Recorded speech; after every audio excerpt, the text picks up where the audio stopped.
This is the lesson for Algebra 2, and this is section 7.4, day 2.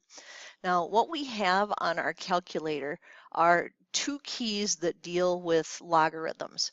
One of them is log, and we've already talked about how that's logarithm base 10. So as it says, you've seen logarithms with many bases. The log key on the calculator finds logarithm base 10 of a number. To evaluate a logarithm with any base, use the change of base formula. So what we've been doing in the past is trying to do as much of this in our head as we could. And if we had something like logarithm base 2 of 4, we would look at that and snail shell it and think 2 to the something is 4. Hey, that something is 2, and we could get it. But what if it's not something nice? So logarithm base 2 of 7, what we're doing is we're saying 2 to the something is 7. But there isn't a nice integer that we can use for that that's going to make that happen. So what we would really like is if we had a logarithm base 2 button on our calculator. Now, some of them do. Some of the calculators allow you to change the base.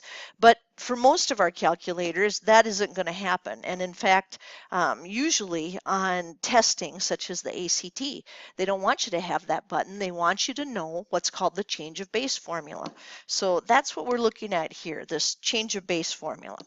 And what it says is for any positive numbers m, b, and c, with b not equal to 1 and c not equal to 1, and that's because we don't want our bases to be 1, because 1 to any power is just 1, and that's boring.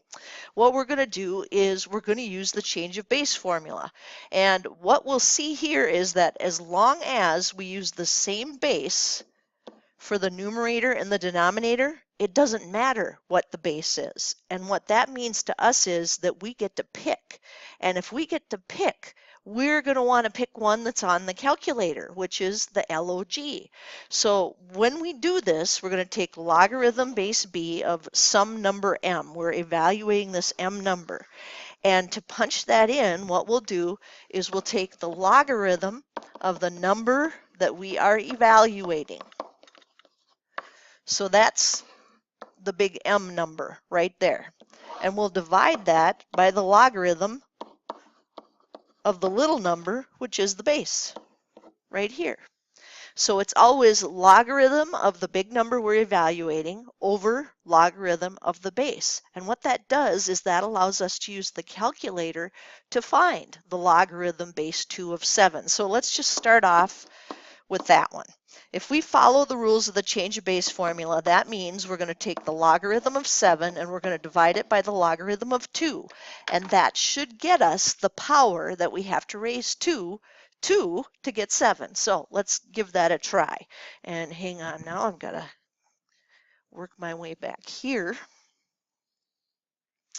So we said if we want logarithm base 2 of 7, that would be the logarithm of 7 divided by the logarithm of 2, and that should give us the right answer. So let's see. Logarithm of 7, now let's make sure we finish off those parentheses so it knows. Take the logarithm of 7 and stop. Divide that by the logarithm of 2, parentheses. And that gives us 2.807354922. Now, my question would be, is that right? I mean, how do I know if that's right? Well, remember what we did before with snail shelling.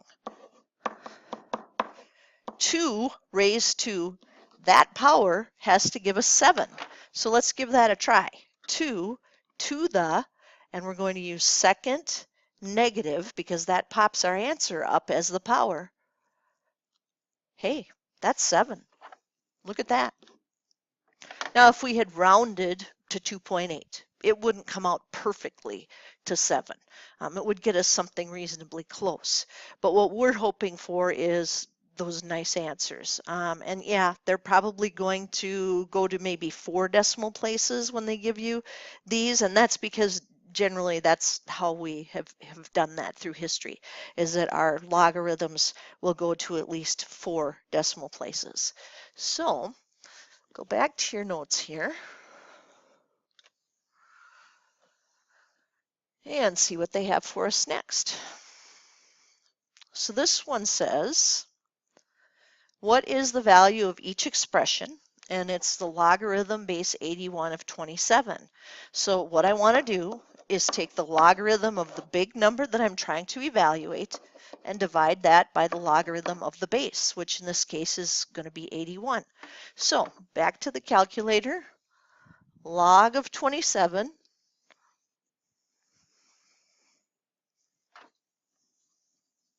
get this stuff off of here,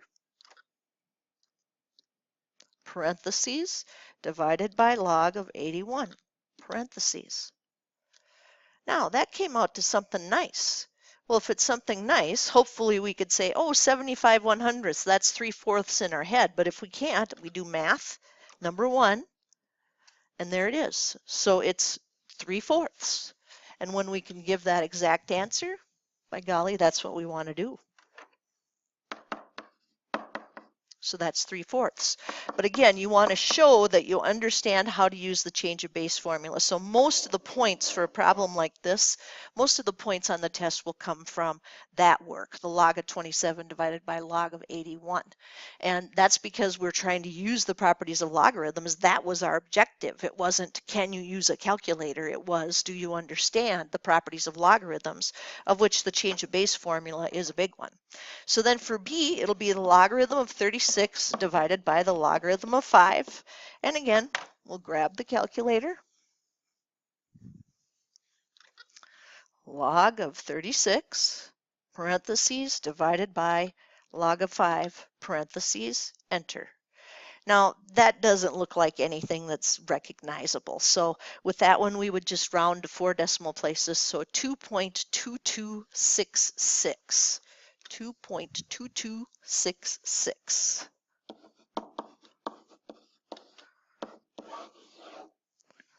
And we'd have that done. Now, here's the other cool thing about these, and that is it doesn't matter what kind of logarithm we use as long as we use the same base for the numerator and the denominator. So watch what happens if I use natural logarithm, ln. Natural log of 36, parentheses, divided by natural log of 5. And notice it's natural log for both of them. They always have to be the same. And look at that. We get the exact same answer. Those are the two accepted logarithm buttons that we have on the graphing calculator, log and ln. Since a lot of people are not real comfortable with natural log, we tend to teach using just logarithm base 10 over logarithm base 10, which is our common logarithm. So now we've got a couple more down here in the got it's. Let's take a peek at those. And this says, flat out directions, use the change of base formula. What is the value of each expression? So we need the logarithm of the big number that we're trying to evaluate divided by the logarithm of the base. Logarithm of 32, parentheses, divided by logarithm of 8, parentheses. Now, that, hopefully we look at it and say, wait a minute, that looks like a special pattern there. Maybe I better try math fraction number 1. Oh yeah, it's 5/3 or 1 2/3. And that's that 0.6 repeating part that we're supposed to recognize as 2/3 here. So this was 5/3 or 1 2/3. But again, the majority of the points, because our objective is to use the properties of logarithms, would be from that change of base formula. And then we have the log of 18, logarithm base 4 of 18. Sorry, I'm starting to do the change of base formula in my head already. So logarithm of 18 divided by log of 4. And again, you could use the natural logarithm ln if you want to, but you don't have to. So logarithm 18 divided by log of 4, parentheses. Again, don't forget to finish off those parentheses. So there's no special pattern there, and you could always try. You could hit math number 1, enter. But it's not a fraction. That's why the calculator couldn't give it to us as a nice fraction. So instead, 4 decimal places. So 1, 2, 3, 4. That's right there. Well, what happens when you round up that 9? Well, this was 49. It's going to become 50. So 2.0850 is what we will write down for that one. So we look at that fifth decimal place and we check to see, is it a 5 or bigger, in which case we should round it up. Looks like so. All right, now, one of the many uses for this, because part of our objective is always, can we find something that we're going to use this for in the real world, is definitely in science types of things. So this one says we're going to use a logarithmic scale. The pH of a substance equals negative logarithm of H plus, where H plus is the concentration of hydrogen ions.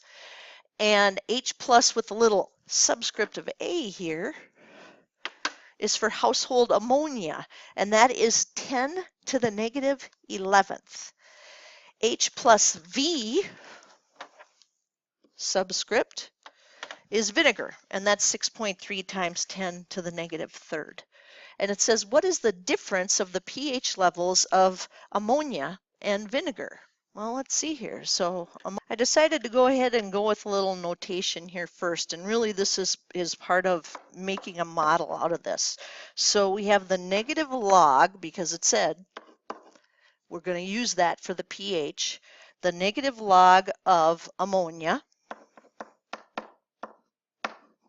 and we want the difference of the pH levels. You see that word right there, and difference means subtraction.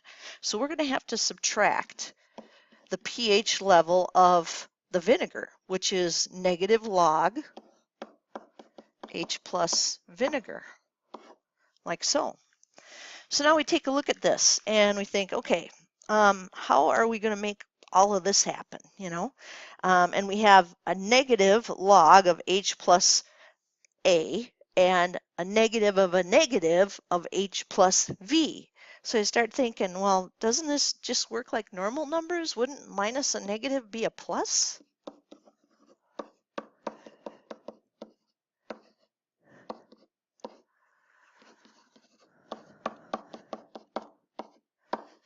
And then instead of having something negative in front and something positive in the back, couldn't I just put the logarithm of vinegar first and then subtract the logarithm of ammonia? So just using what we know about numbers. Now, what I have to do is substitute in the numbers that they gave me for our hydrogen ions in that vinegar. And for vinegar, it was 6.3 times 10 to the negative 3rd. So I need the logarithm of 6.3 times 10 to the negative 3rd minus the logarithm of hydrogen ions for ammonia, which is 10 to the negative 11th. All right, now, what can we do with this? Well, we could do some of this in our head if we wanted to. We wouldn't necessarily need to do all of this with the calculator. First of all, I can't stand that we have that x in here, and that's because, x means a variable to us now in algebra. So what I would do is think, okay, that's multiplication. Multiplication in logarithm language is addition. So log of 6.3 plus log 10 to the negative 3 minus log 10 to the negative 11. And then the next thing I would do is think, well, okay, this is 6.3. There's nothing else I can do with that. But the good news is I can punch that into the calculator because it's log 6.3. But let me hang on to that for a second. This is a power, and powers in logarithm language become multiplication. So we're going to replace this plus with minus 3 logarithm 10. And we're going to replace this negative out in front, because a negative 11 brought in front to be multiplied would make negative of negative 11 plus 11 logarithm. Now, I can see some inverses here, because no base means it's base 10. And if it's base 10, logarithm base 10 of 10, that's 1. And that'll be gone. And what I really need to punch in is logarithm, again, it's base 10, 6.3 minus 3 plus 11. All right, so back with the calculator now. we needed log 6.3. Oh, I didn't finish off the parentheses, but it doesn't matter since I put enter, but let me go ahead and make sure everything's just right there. So log of 6.3, and then like I said, you could punch in minus 3 plus 11 if you want to, or you could just punch in plus 8. And there it is. So with this one, what is the difference of the pH levels? Well, about 8.8 times as much. You know, because this is a word problem, we may not want to go those 4 decimal places.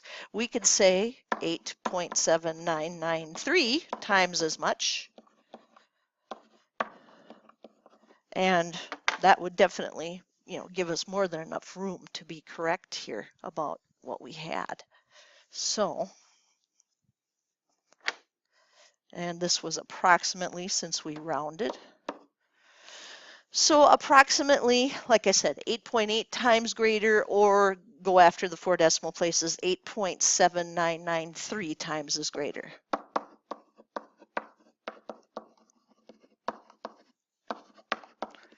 Or times as great for those pH levels.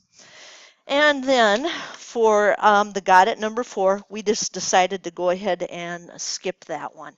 Once you understand how you're just substituting this in, you'll be just fine. And that one goes a little bit farther than that, and we don't necessarily need that. I can write down what it is here since we, do have this extra recording to listen to. Suppose the hydrogen ion concentration for substance A is twice that for substance B. Which substance has the greater pH level, and what is the greater pH level minus the lesser pH level? And explain. Well, what we would have to do is figure out what does the logarithm of 2 do to this substance. So how do we make that happen? Because that's the part that's going to give us twice as big. Remember, what we'd really be doing here is saying this is 2 times something. So in the end, it's going to be logarithm 2 plus logarithm of x. And then we could just go from there.